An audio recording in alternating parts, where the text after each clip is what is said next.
Hi friends, welcome back to my YouTube channel.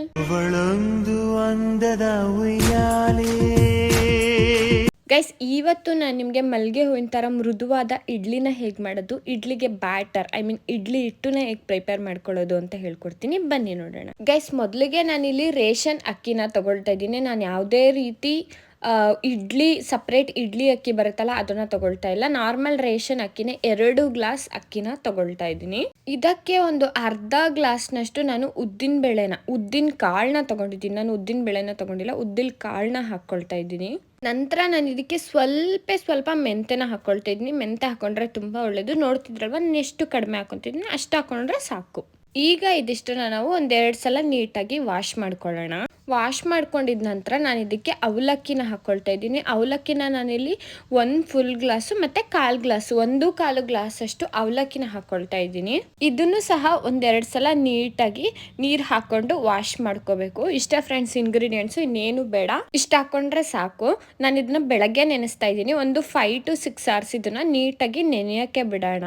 ನೋಡಿ, ಕಂಪ್ಲೀಟಾಗಿ wash ಮಾಡ್ಕೊಂಡಾಗಿದೆ. ನಾನೇನು ಮಾಡ್ತಾ ಇದ್ದೀನಿ, ಫುಲ್ಲು ಕಂಪ್ಲೀಟಾಗಿ ನೀರು ಹಾಕ್ಕೊಳ್ತಾ ಇದ್ದೀನಿ.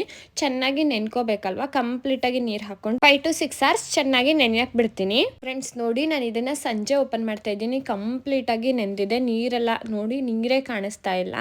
ನಾನು ಇದನ್ನು ರುಬ್ಬುವಾಗ ಸ್ವಲ್ಪ ಮೇಲೆ ನೀರು ಹಾಕ್ಕೊಂಡು ಇದಕ್ಕೆ ಅನ್ನನೂ ಹಾಕ್ಕೊಳ್ಬೋದು. ನಾನಿಲ್ಲಿ ಸ್ವಲ್ಪ ಅನ್ನನ ಹಾಕ್ಕೊಳ್ತಾ ಇದ್ದೀನಿ.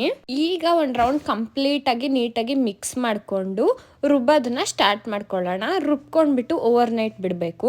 ನಾನು ಔಟ್ಸೈಡು ಶಾಪಲ್ಲೆಲ್ಲ ಹೋಗಿ ಹಾಕ್ಸ್ಕೊಂಬರಲ್ಲ ಗೈಸ್, ಯಾಕಂತಂದರೆ ನನಗೆ ಇಷ್ಟ ಆಗಲ್ಲ. ಅದು ಹೈಜೀನ್ ಇರಲ್ವೋ ಏನೋ, ನನಗಿಷ್ಟ ಆಗಲ್ಲ. ಸೊ ನಾನು ಮನೆಯಲ್ಲೇ ಮಿನಿಮಮ್ ಕ್ವಾಂಟಿಟಿನ ತುಂಬ ಜಾಸ್ತಿ ರುಬ್ಬಿಟ್ಕೊಂಡು ಬಂದು ಫ್ರಿಜ್ಜಲ್ಲಿ ಇಟ್ಕೊಂಡು ತಿನ್ನೋದು ತುಂಬ ದಿನ ಒಳ್ಳೆಯದಲ್ಲ. ಅದಕ್ಕೆ ನಾನು ಮಿನಿಮಮ್ ಎಷ್ಟು ಕ್ವಾಂಟಿಟಿ ಬೇಕು, ಒಂದು 2 ದಿನ ಆಗೋಷ್ಟು ಮಾಡಿಕೊಂಡು ತಿನ್ನೋಷ್ಟು ನಾನು ರುಬ್ಕೊಳ್ತೀನಿ. ಸೊ ಮನೆಯಲ್ಲೇ ರುಬ್ಕೊಂಡ್ಬಿಡ್ತೀನಿ. ನಾನು ಇದನ್ನು ನೀಟಾಗಿ ರುಬ್ಕೋಬೇಕು.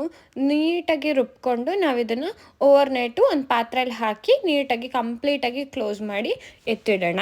ಗೈಸ್ ನೋಡಿ, ಯಾವ ಕನ್ಸಿಸ್ಟೆನ್ಸಿಯಲ್ಲಿ ರುಬ್ಕೊಂಡಿದ್ದೀನಿ ಅಂತ. ತುಂಬ ತೆಳ್ಳಗೆ ರುಬ್ಕೊಳಕ್ಕೆ ಹೋಗ್ಬೇಡಿ, ಗಟ್ಟಿನೇ ರುಬ್ಕೊಳ್ಳಿ. ನಾವು ಓವರ್ ನೈಟ್ ಬಿಟ್ಟಾಗ ಮತ್ತೆ ಅದು ಸ್ವಲ್ಪ ತೆಳ್ಳಗಾಗಿರುತ್ತೆ. ಹೀಗೆ ನಾನು ಇದನ್ನು ಒಂದು 3 ರೌಂಡ್ಸ್ ರುಬ್ಕೊಂಡು ನೋಡಿ ಕನ್ಸಿಸ್ಟೆನ್ಸಿ ತೋರಿಸ್ತಾ ಇದ್ದೀನಿ ನಾನು. ತುಂಬ ತೆಳ್ಳಗೆ ಮಾಡ್ಕೊಳಕ್ಕೆ ಹೋಗ್ಬೇಡಿ, ಚೆನ್ನಾಗಿ ಬರಲ್ಲ.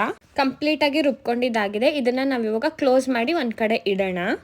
ಮಾರ್ನಿಂಗ್ ಓಪನ್ ಮಾಡಿ ನೋಡಿದಾಗ ವಾವ್, ಎಷ್ಟು ಚೆನ್ನಾಗಿ ಉಬ್ಬು ಬಂದಿದೆ ನೋಡಿ. ಮೇಲೆ ಅದು ಹಿಟ್ಟು ನೋಡಿದಾಗಲೇ ಕಾಣಿಸ್ಬಿಡುತ್ತೆ. ಹಿಟ್ಟು ನಾವು ಹೆಂಗೆ ಇಟ್ಟಿದ್ವೋ ಹಂಗೆ ಇತ್ತು ಅಂತಂದರೆ ಉಬ್ಬಿಲ್ಲ, ಚೆನ್ನಾಗಿ ಬಂದಿಲ್ಲ ಅಂತ ಹೇಳ್ಬಿಟ್ಟು ನಾನು ಇದಕ್ಕೆ ನಿಮ್ಮ ಕಣ್ಮುಂದೆನೇ ಮಾಡಿದ್ದೀನಿ. ಒಂಚೂರು ಸೋಡಾ ಗಿಡ ಏನು ನೈಟ್ ಹಾಕಿಲ್ಲ.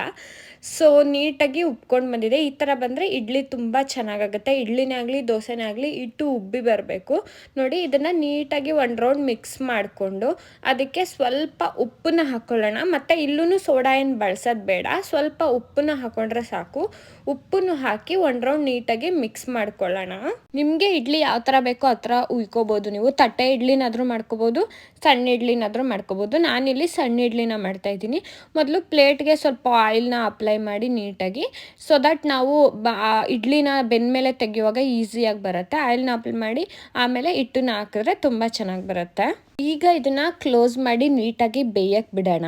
ಫ್ರೆಂಡ್ಸ್ ನೋಡಿ, ಇಡ್ಲಿ ರೆಡಿಯಾಗಿದೆ. ಎಷ್ಟು ಚೆನ್ನಾಗಿ ಬಂದಿದೆ ಅಂತ ಹೇಳಿಬಿಟ್ಟು ನೋಡಿ, ಎಷ್ಟು ಸಖತ್ತಾಗಿ ಬಂದಿದೆ. ನೋಡಿದ್ರೇ ಗೊತ್ತಾಗ್ತಾ ಇದೆ. ಬನ್ನಿ ಇವಾಗ ಅದನ್ನು ತೆಗಿಯೋಣ. ಗೈಸ್ ನೋಡಿ, ನಾನು ನಿಮಗೆ ಇಡ್ಲಿನ ತೋರಿಸ್ತಾ ಇದ್ದೀನಿ ಎಷ್ಟು ಸಾಫ್ಟಾಗಿ ಬಂದಿದೆ ಅಂತ ಹೇಳ್ಬಿಟ್ಟು. ಬಿಸಿ ಇದೆ ಮತ್ತು ಎಷ್ಟು ಸಾಫ್ಟಾಗಿ ಬಂದಿದೆ. ಒಂದೊಂದಾಗಿ ನೀಟಾಗಿ ತೆಗಿತಾ ಇದ್ದೀನಿ ಮತ್ತು ನೀಟಾಗೂ ಬರ್ತಾ ಇದೆ. ಯಾಕಂತಂದರೆ ನಾವು ಅಷ್ಟು ನೀಟಾಗಿ ಹಿಟ್ಟನ್ನ ರೆಡಿ ಮಾಡ್ಕೊಂಡಿದ್ದೀವಿ, ಬ್ಯಾಟರ್ನ ರೆಡಿ ಮಾಡಿಕೊಂಡು ಮತ್ತು ಆಯಿಲ್ನ ಅಪ್ಲೈ ಮಾಡಿ ನೀರು ಹಚ್ಕೊಂಡು ಸ್ಪೂನ್ಗೆ ತೆಗೆದ್ರೆ ನೀಟಾಗಿ ಬರುತ್ತೆ ಫ್ರೆಂಡ್ಸ್. ಇಷ್ಟೇ ಫ್ರೆಂಡ್ಸ್, ತುಂಬ ಸಾಫ್ಟಾದ ಮೃದುವಾದ ಇಡ್ಲಿ ಮನೆಯಲ್ಲೇ ರೆಡಿ ಆಗೋಯ್ತು. ನೀವು ಚಟ್ನಿ ಸಾಂಬಾರು ಯಾವುದ್ರ ಜೊತೆ ಬೇಕಾದರೂ ತಿನ್ಬೋದು, ತುಂಬ ಚೆನ್ನಾಗಿರುತ್ತೆ. ವಿಡಿಯೋ ಇಷ್ಟ ಆಗಿದ್ರೆ please like, share, comment, subscribe ಮಾಡೋದನ್ನು ಮರಿಬೇಡಿ. ಇನ್ನೂ ಯಾವ ಥರ ವೀಡಿಯೋಸ್ ಮಾಡ್ಬೋದು ಅಂತಲೂ ಕಮೆಂಟ್ ಮೂಲಕ ತಿಳಿಸಿ. See you in the next video. Thanks for watching.